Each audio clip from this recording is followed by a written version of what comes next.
Exactly. She's the Tony Award-nominated actress who's dominated the stage in The Coast of Utopia. Now, Martha Plimpton is taking on Shakespeare in Cymbeline, and we are very happy to have her back with us. Good morning. Thank you for having me. Happy Hanukkah. Oh, I know. We're in the holiday spirit. I know it's really fun for you to get up when you're doing, like, Shakespeare theater until the wee hours of the night. I couldn't be more delighted to see Lexington Avenue at dawn. No traffic whatsoever. I'm not nary a traffic to be had. Nary a traffic. All right, when you think Shakespeare, you don't think Cymbeline. You know, I'm going back to high school and all the books we read. Is this one that you ever knew about before they decided to bring it to stage here? Believe it or not, I did know about it. I'd seen a couple of productions before over the years, and I'd always thought it was one of his oddest and most sort of interesting plays, just because it has a little bit of everything in it. My friend Craig says it's like Shakespeare's Sgt. Pepper's. Oh, Shakespeare's Sgt. Pepper. That's a good analogy. It's kind of out there and nutty, and it's magical realism nuttiness, and you know, all sorts of pagan stuff thrown in there with some murder with all kinds and some of men, mistaken and identity. Imogen is crying for like the first 15 minutes nonstop. So people say that, but I don't. It's not. No, it's not 15 minutes. It's like 5. 5? So how do you work up those tears? I mean, do you have to, like, you know, be around onions before the show? I just think about, or you're just crying because of the corset the state of the world. Well, that corset's got to be a little tough, too. It's not too bad. Believe it or not, I'm kind of used to it at this point. I've been wearing a corset for about a year now. Right, so, yeah. So you're used to this. So, why do you like, why do you like doing Shakespeare so much? Is it just the biggest challenge as an actor?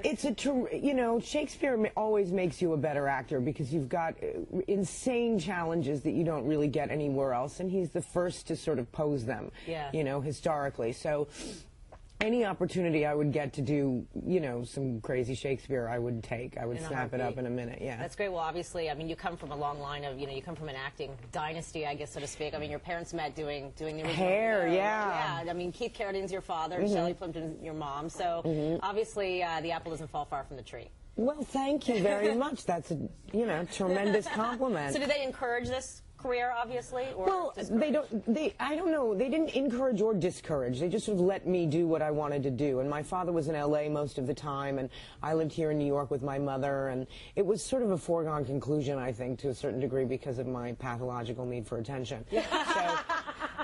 So at least you can admit it. An actor, you can admit it. Right. So, you know, here I am. And you also got nominated for a Tony for your work in The Coast of Utopia. So is there going to be a movie version? Or movie version of Coast of Utopia? Yeah. You know what? That's a good question. There may be. I don't know. Work on the screenplay. It would be like 9 hours long, wouldn't it, though? All right, let's talk, speaking of movies, I mean, because we're talking about our age, and we're aging all of us. But, you know, come on, Goonies and Parenthood. How did I know these were going to come up? You know why? Because those are 2 movies that I will watch every time they're on cable. I'm so happy. Many people feel that way. I feel very fortunate to have been involved in those movies. It's kind of like sad that we think that like we were children of the 80s and how times have changed. It was a good time. Oh, nothing's changed. We can all go back so sweet. there. I mean, just think of how rebellious your character was in Parenthood. Now it's nothing compared to like Britney Spears and all I guess that. that's true, isn't it? Oh, the days when acid wash was considered dangerous. So do you prefer movies or theater? Well, they're so completely different. You know, I love the theater because in the theater, there's sort of a fantastic ability to really be whatever you want to be, and there's not the same visual constraints in a strange way. I know that doesn't make sense. And you get the constant adulation on a nightly basis. Well, which is nice. One hopes. But, you know, it's a completely different thing. And in the movies, you know, it's exhausting and you have to get up at 4 in the morning and put on makeup and it's hard. But there are, you know, wonderful advantages to that as well. And, you know, it depends on who you're working with all the time. Yeah. I'll do it all. That sounds good. Well, it's so good to have you. And thank you for having me. Getting up early, go back to bed before you have to go to work. You can catch Cymbeline at the Vivian Beaumont Theater at Lincoln Center. For ticket info, go to CW11.com/morning news. And coming up tomorrow, everyone's favorite Goomba, my boy Steve Sharippa, is here. Good. Congratulations. Happy Hanukkah to you. Happy Hanukkah. Hanukkah. All right, up next on the CW11 Morning News. They may look perfectly professional, but what